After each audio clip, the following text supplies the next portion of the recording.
Bueno, vamos a explicar el ejercicio 21.10 del libro de Cuso a pedido de Carolina. Dice así, la intensidad de la luz solar en la superficie terrestre es I aproximadamente 1 kilowatt por metro cuadrado. En una vivienda situada en una región de latitud L igual 45 grados, se desea utilizar la radiación solar como fuente energética por medio de células solares fotovoltaicas de eficiencia ETA 10%. Necesitándose obtener una potencia de 3 kilowatts. Calcúlese A, la potencia de luz solar necesaria, B, la superficie horizontal que se debe cubrir con las células solares. Bueno, el problema, digamos, desde el punto de vista de las ecuaciones que hay que usar es bastante sencillo, no tiene nada complicado. Lo que por ahí es más complicado es interpretar el contexto, la situación y por qué hay estas variaciones y qué quiere decir cada uno de los conceptos que aparece ahí. Pero por eso, la idea es hacer primero la parte más de ecuaciones y cálculos y después explicar un poquito más el contexto, o desarrollar un poquito más el contexto. Entonces, vamos a mirar acá en este esquemita a la derecha cómo es el tema de la intensidad de la luz solar y por qué tiene que ver con la latitud. Vamos a suponer un modelo sencillo. Este es el planeta Tierra, este sería el eje de rotación, lo ponemos vertical, y suponemos que los rayos solares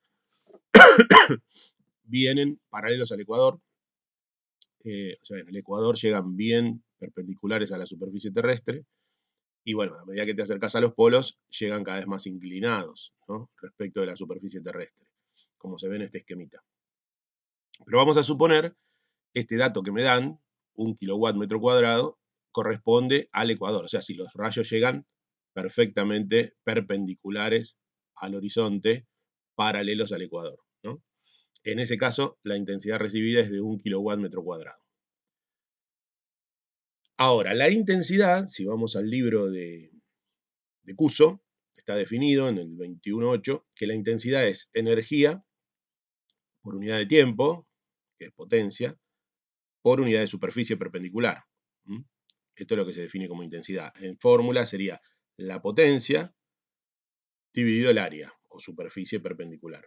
De ahí, si despejamos, A pasa multiplicando, me queda que la potencia que va a recibir una superficie perpendicular va a ser la intensidad multiplicada por el área. Esa sería la potencia solar recibida sobre la superficie terrestre.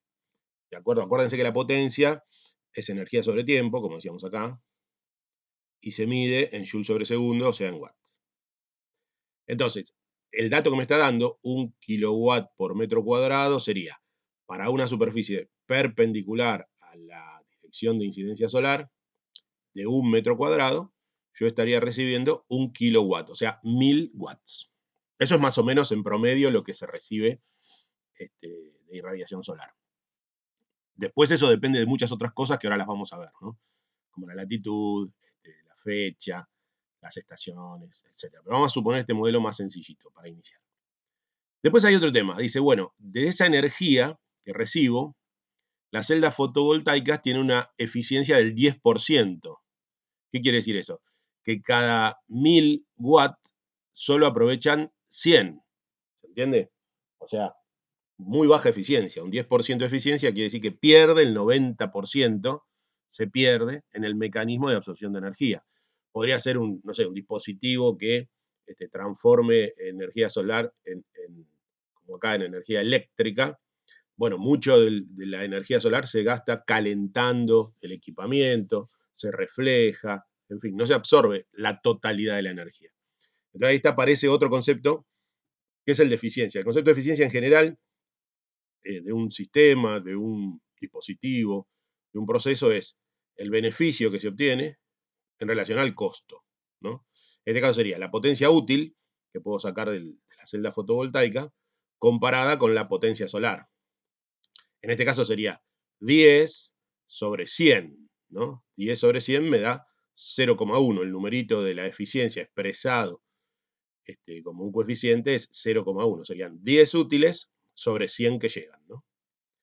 Si vos despejás de acá, de esta formulita, que eta es potencia útil sobre la potencia solar que llega, la total, y despejás, pasás potencia solar para allá multiplicando, y eta pasás dividiendo, te queda esta fórmula, ¿no?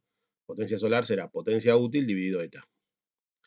La potencia útil, que es la que necesito, ¿ves que me dice acá? Necesitándose obtener una potencia de 3 kilowatts, esta sería la útil, la que necesito, dividido la eficiencia, que es 0,1, me da 30 kilowatts de potencia total solar. Yo necesito absorber para obtener solamente 3 kilowatts, ¿no? Porque tiene baja eficiencia el dispositivo. Entonces yo absorbo 30 kilowatts de radiación solar, pasa por el dispositivo y obtengo los 3 kilowatts que necesito.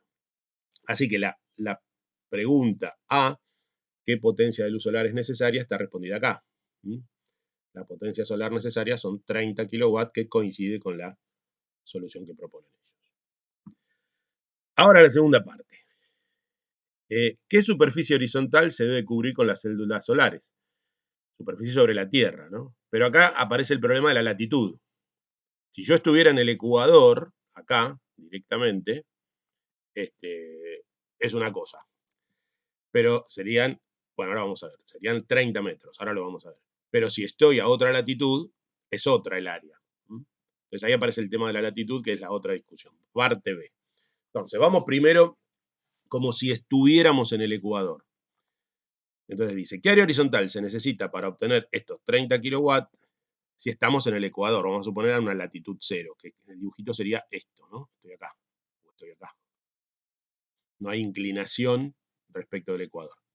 Bueno, en ese caso volvemos a usar la formulita de que la intensidad es potencia sobre área y despejamos el área que necesitamos, ¿no?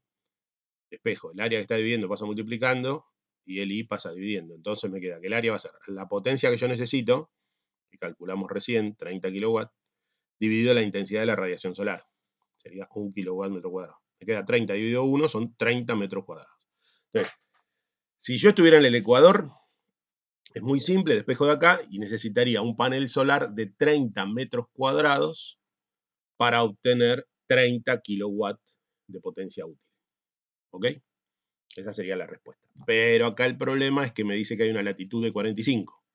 Pues vamos a ver, ¿cómo cambio el área, que serían 30 metros cuadrados si estoy en el Ecuador, por el área que necesitaría si estoy en otra latitud? Miren, acá en el dibujito ya se ve que el área perpendicular sería esta, el área en otra latitud requerida es mucho mayor, ¿ven? Es más grande. Lo mismo se ve acá. Este cachito es chiquito y toda este área es mucho más grande, sobre la superficie terrestre estamos hablando. Bueno, vamos a ver eso con cierto detalle. Acá hice un esquema un poquito más grande y más claro para que se entienda, ¿no? Acá estamos en el Ecuador, el área sería el área A, pongamos, no sé, 1 metro cuadrado. Y acá estamos a una cierta latitud, que sería, bueno, vieron que la latitud se mide 0 en el Ecuador hasta 90 grados en el polo norte. Y si vamos para el polo sur, menos 90 grados hacia el polo sur, ¿no? Pues acá me dicen una latitud de 45 grados, medidos desde el Ecuador hacia el polo norte. Bueno, fíjense que entonces, estos serían los rayos solares que llegan con una superficie perpendicular A, ponele de 1 metro cuadrado. Acá cuando pegan sobre una superficie inclinada, está simplificado, ¿no? Para que sea un triangulito y no un arco curvo. Pero bueno, se ve claro que el área que la llamamos área prima, esta que está acá, es mucho más grande que el área A, por culpa de esta inclinación. Entonces, acá yo lo armé grande para que se vea. Si este es el ángulo phi de la latitud, el ángulo phi de la latitud, puedo armarme acá un triángulo semejante. Este sigue siendo phi. Este es 90 grados, porque este es el radio. Y esto es tangente a la superficie terrestre, o sea, perpendicular al radio. Quiere decir que este angulito que está acá es complementario de este. Por lo tanto, este ángulo que está acá es el mismo que phi. ¿Está bien? Entonces acá me queda un triángulo. Fíjense este triángulo, acá lo agrandé para que se vea más clarito. Un triángulo donde el lado A, digamos, corresponde al área de la radiación solar. La hipotenusa, esa prima, corresponde al área inclinada, que va a ser más grande. Y este sería phi el ángulo de la latitud. Si usamos un poquito de trigonometría, acuérdense, el coseno es adyacente sobre hipotenusa, ¿se acuerdan? SOHCAHTOA. Coseno es adyacente sobre hipotenusa. El adyacente sería A, la hipotenusa sería A'. Yo lo que quiero averiguar es A'. Despejo, entonces A' pasa multiplicando, el coseno pasa dividiendo. Me quedaría que A' es A, que era el área en el ecuador, digamos, que la habíamos calculado en el paso anterior, ¿se acuerdan? Vuelvo para atrás. El área, si estábamos en el ecuador, nos daba 30 metros cuadrados. Entonces, A, que son 30 metros cuadrados, dividido el coseno de la latitud. La latitud era esto, ¿no? El ángulo desde el ecuador hasta el punto donde estoy parado sobre la Tierra. Que me dijeron en este caso que eran 45. En otro problema puede valer otro valor, pero acá me daban como dato que eran 45 grados. Bueno, si hacen la cuenta, esto da 42,8 metros cuadrados, más de 30, y que corresponde aproximadamente al valor de la solución B. Así que con eso estaría resuelto el problema. Pero ya que estamos, yo quería contar un poquito, bueno, por qué cambia la irradiación solar, sobre todo el ángulo de radiación solar, dependiendo de la latitud y en realidad de qué otras cosas depende. O sea, repasar un poco de astronomía, cosas que ustedes han visto en años anteriores. Entonces preparé un par de diapositivas para repasar estas cosas que me parecía interesante. Empecemos por acá. La inclinación de los rayos solares sobre un punto de la superficie terrestre, por ejemplo en una ciudad, Saladillo, o en una ciudad, Madrid, depende de la hora del día, obviamente, ¿no? A medida que el sol sale, pasa por el punto más alto y se vuelve a poner, la inclinación de los rayos solares va cambiando. Ahora, eso también depende de la latitud geográfica. No es lo mismo estar en el ecuador terrestre que estar, como nosotros, a una latitud de 40 y pico de grados. Y además depende de lo que se llama declinación solar, que es el día del año en relación a las estaciones, ¿no? Ustedes saben que en invierno los rayos solares tienen una menor inclinación y en verano tienen mayor inclinación a lo largo del día. Entonces, no es tan simple como lo que usamos en el cálculo del problema. La inclinación de los rayos solares hay que estudiarla con un poquito más de detalle y tiene estos tres elementos que complican el cálculo. Entonces, repasemos. Primero, ¿cómo es más o menos la situación? Bueno, el Sol, una estrella gigantesca de la que recibimos la luz, está muy lejos de la Tierra y la Tierra es muy pequeñita. O sea que este es el contexto donde ocurre la irradiación solar. Eso genera el día y la noche, porque la Tierra está girando. Además de trasladarse alrededor del Sol, está girando sobre su propio eje. Ese giro genera el día y noche, como se ve acá. Pero con un problemita adicional. El eje de rotación de la Tierra no es perpendicular al plano de la eclíptica, que se llama. O sea, el plano en el cual la Tierra rota, se traslada alrededor del Sol, ese plano, no es perpendicular al eje de rotación, sino que el eje de rotación está levemente inclinado. Esa inclinación se llama oblicuidad de la eclíptica, es el ángulo que forma el eje de rotación terrestre con la eclíptica. Y además influye la latitud, es decir, en qué lugar del planeta yo estoy ubicado. No va a ser lo mismo si estoy ubicado acá en el Ecuador que si me voy ubicando cada vez más cerca del polo o lo mismo para abajo, ¿no? Entonces acá estaría lo que es la latitud, es el ángulo entre la vertical del punto donde estoy parado, acá la vertical del lugar, o sea, la recta que va del punto donde estoy hasta el centro de la Tierra, hasta el Ecuador. Este ángulo sería la latitud. Y se mide del Ecuador hacia el norte, se llama latitud norte, y del Ecuador hacia el sur se llama latitud sur. Se suele poner positivo de 0 a 90 para la norte y negativo de 0 a 90 para la sur. Acá está marcado acá abajo. La latitud, ángulo entre la vertical de un punto de la superficie terrestre hasta el Ecuador. Medido sobre los meridianos, claro, sobre los ángulos máximos paralelos o que pasan por el eje de rotación. Bueno, esto sería la latitud y la inclinación de los rayos solares depende de la latitud, ¿no? Porque el eje de rotación está inclinado. Otra cuestión. que se vea con más detalle, ¿no? Uno mira acá y dice, bueno, la Tierra se traslada alrededor del Sol. Pero como está este problemita o esta cuestión, no es un problema, es una gran ventaja, ahora vamos a ver por qué, de que el eje de rotación terrestre esté inclinado respecto del plano de la eclíptica. Esto está en celeste, sería el plano de la eclíptica, el Sol acá en el medio, ¿no? Un esquema esto, ¿eh? Entonces la Tierra se mueve, se traslada alrededor de este plano, pero con el eje de rotación inclinado. Entonces, esa inclinación se llama oblicuidad de la eclíptica. Entonces, es el ángulo de rotación del eje, digo, el ángulo que forma el eje con el eje perpendicular al plano de la eclíptica. Este angulito vale 23 grados 27 minutos o 23,45 grados, ¿no? ¿Por qué digo que es una gran ventaja para nosotros? Eso genera que cuando la Tierra se va trasladando a lo largo del año, da una vuelta en un año, haya momentos del año donde en el hemisferio, esto por ejemplo sería para el hemisferio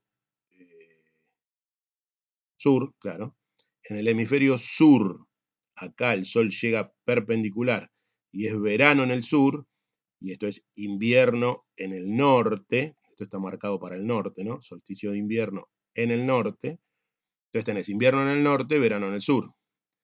Acá pasas en primavera en el norte, acá pasas en verano en el norte. Ves que los rayos llegan perpendiculares. Cuando venís por acá, tenés otoño en el norte. Lo que quiero decir, esto genera, esta traslación con el eje inclinado, genera las estaciones. Y eso produce variaciones térmicas en la superficie terrestre que son compatibles con la vida, ¿cierto?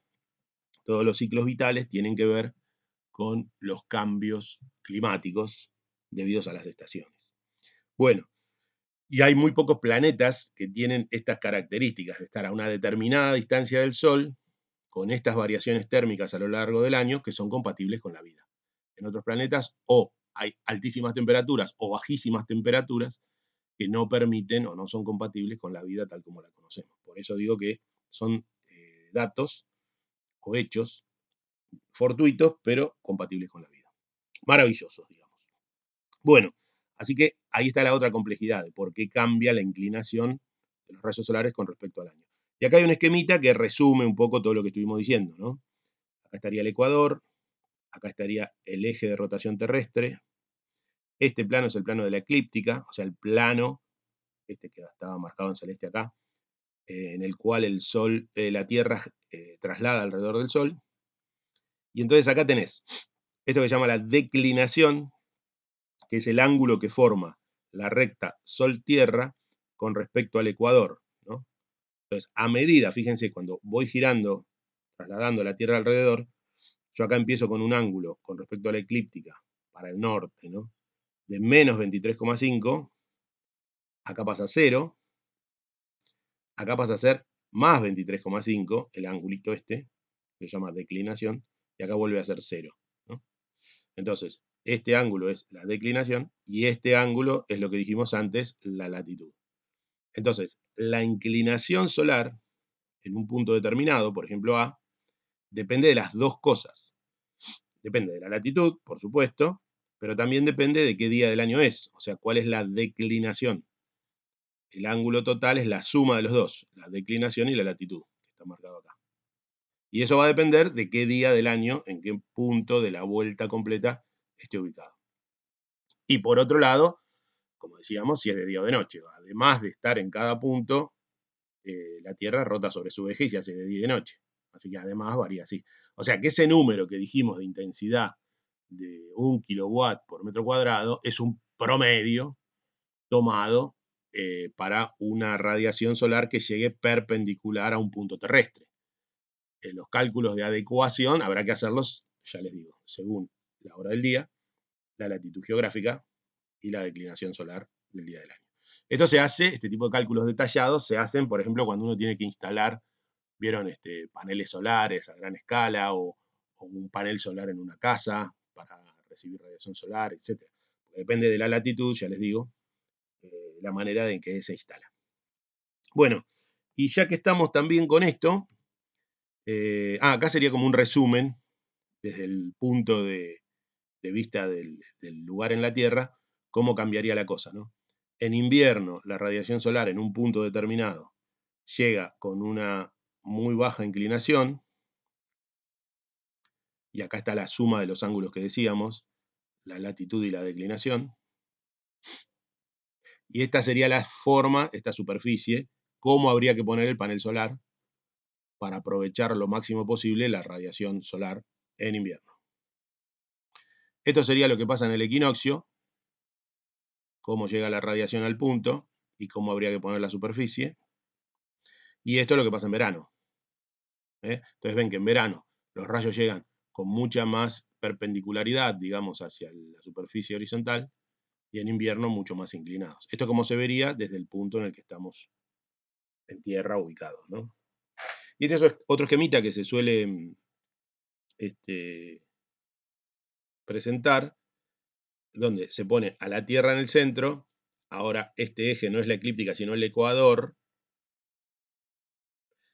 y visto desde tierra, con el horizonte como el ecuador, entonces, cómo cambia el sol, ¿no? Cómo se mueve el sol.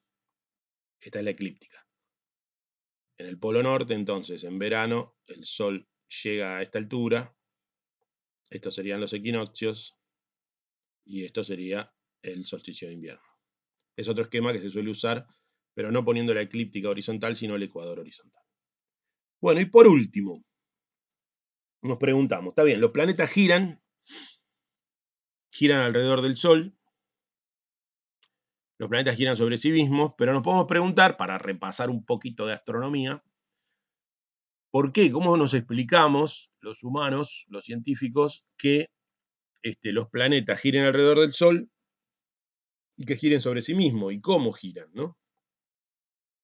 Bueno, entonces repasemos. Hay una hipótesis que es la más aceptada, no es la única, pero es la más aceptada, que es la hipótesis nebular, se llama, que fue creada en el siglo XVIII, 1700 y pico, no me acuerdo, 1750 y pico.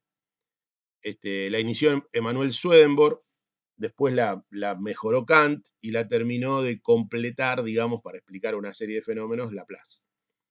La idea más o menos simplificada es así. A partir de una nebulosa protosolar, que se llama, como en esta imagen se ve acá, un cúmulo enorme, gigantesquísimo de polvo, partículas y gases, que supuestamente son producto de la explosión de una supernova, de una estrella gigante, y que se observan a través del telescopio en los últimos años, eh, nebulosas gigantescas de este tipo, se observan en la actualidad, entonces se pueden ver sistemas que están pasando por procesos como estos, por efecto de la gravedad y cierta rotación inicial, que es lo que incluyó Laplace, se van agregando, se van juntando, formando en el núcleo lo que va a ser el Sol, eso por eso se llama protosolar, y después quedan unas nubes alrededor que se llaman nebulosas protoplanetarias. Pero esta nebulosa está con cierto grado de rotación inicial, ¿no? Entonces después, en la zona exterior, en la protoplanetaria, también se van juntando por acción de la gravedad ciertos núcleos, ¿no? Que van juntando, cuanto más masa tienen, más atraen al polvo y al gas, y van formando lo que finalmente son los planetas y los satélites alrededor de los planetas, con el mismo criterio. O sea, son masas de polvo y gas que por acción de la gravedad se van nucleando, se van juntando y formando. En primer lugar, el Sol en el centro, y después, en órbita del Sol, también por acción de la gravedad, planetas y satélites alrededor de ellos. Todo girando con una cierta velocidad angular que inicialmente ya tenía esta nebulosa inicial, por el motivo de la explosión. Y esa cantidad de movimiento rotacional se va conservando, se va distribuyendo, entonces, bueno, algunos planetas giran más rápido, otros más lentos.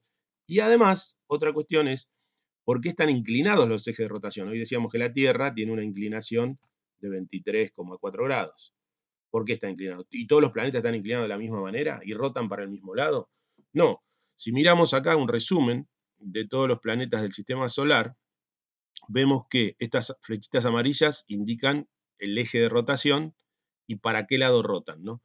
Si la flechita está para arriba, como la mayoría de estos rotan en el sentido, digamos, horario respecto de esta flecha. O sea que esto rotaría así: Mercurio, la Tierra, Marte, Júpiter, Saturno y Neptuno giran todos más o menos para el mismo lado, con distintos grados de inclinación.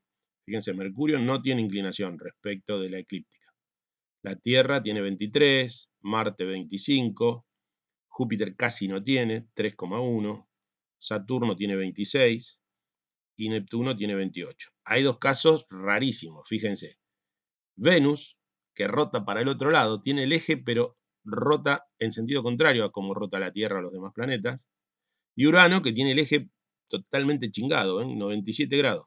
Rota así, en este sentido. Nada que ver con el resto del planeta. ¿Cómo se explica eso? Bueno, supuestamente por colisiones que hubo a lo largo de la historia de la formación del sistema solar. Puede haber chocado un protoplaneta contra otro protoplaneta que lo desvió, lo desorientó, ¿eh? Y después, bueno, se siguieron agregando por gravedad, pero ya quedaron rotando para cualquier lado. Así que, bueno, un poco eso sería la explicación de por qué estas colisiones en los procesos de formación rotan con distinto ángulo y también con distinta velocidad. Otra cuestión interesante es el periodo de rotación. Fíjense, el nuestro es de 23 horas, por ejemplo, 24 horas. Pero hay planetas, lo más llamativo, por ejemplo, es Venus. En dar una vuelta tarda 243 días, casi un año, en dar una sola vuelta. O sea, el día y la noche en Venus duran más o menos un año. Nada que ver con otros planetas. Hay otros planetas que son rapidísimos. Por ejemplo, Júpiter, fíjense, un día en Júpiter dura 9 horas 55 minutos. O en Saturno, 10 horas 33 minutos. ¿Ven? Bueno, así que todo eso depende de las colisiones fortuitas que hubo a lo largo de la creación, del proceso de creación del sistema solar. Y este proceso no es que se hizo ayer o antes de ayer, sino que se inició hace 4.600 millones de años. Por los estudios se llega a comprobar que esto corresponde a 4.600 millones de años. Recuerden que el Big Bang, o sea, el origen del universo conocido, que se estudia a través del corrimiento al rojo, digamos, de las estrellas observadas, hace 13.800 millones de años que se creó el universo. Y nosotros, el sistema solar, tiene 4.600, más o menos un tercio, ¿no? Bueno, eso recuerden, repasen cómo es el tema del origen del sistema solar. Tener una explicacióncita al respecto. Esto tiene una animación, después si quieren verla, se las paso también, donde se ve la rotación de cada uno de los planetas, que es muy divertida. Y para terminar, esta es una hipótesis, ¿sí? Una de las teorías que tuvo su auge, después se la criticó, después volvió, tiene complementos, por supuesto, esto está muy simplificado, pero hubo otras teorías, o hay otras teorías, que dicen que, bueno, una vez, por ejemplo, de colisiones cercanas, que dice que el Sol chocó, colisionó con otras estrellas a lo largo de su historia, y de esa colisión se desprendió materia solar y materia de la otra estrella que quedó atrapada en, alrededor del Sol por gravedad. Así que los planetas serían fragmentos de material solar y material de la otra estrella que chocó, que quedaron atrapadas y rotando alrededor del Sol. Esa es una. Hay otra que se llama migración planetaria, que dice que puede haber habido cambios de órbita, o sea que no se formaron así aisladamente, sino que, o bueno, sí aisladamente, pero que en el proceso de formación puede haber pasado cerca del sistema algún otro objeto, otra estrella o algún objeto masivo, que haya desviado a los planetas originalmente de sus posiciones iniciales. Puede haber habido colisiones, pero debido a el pasaje de otros planetas u objetos celestes, estrellas cercanas al sistema solar que desviaron a las originales. Hay también modelos sobre eso.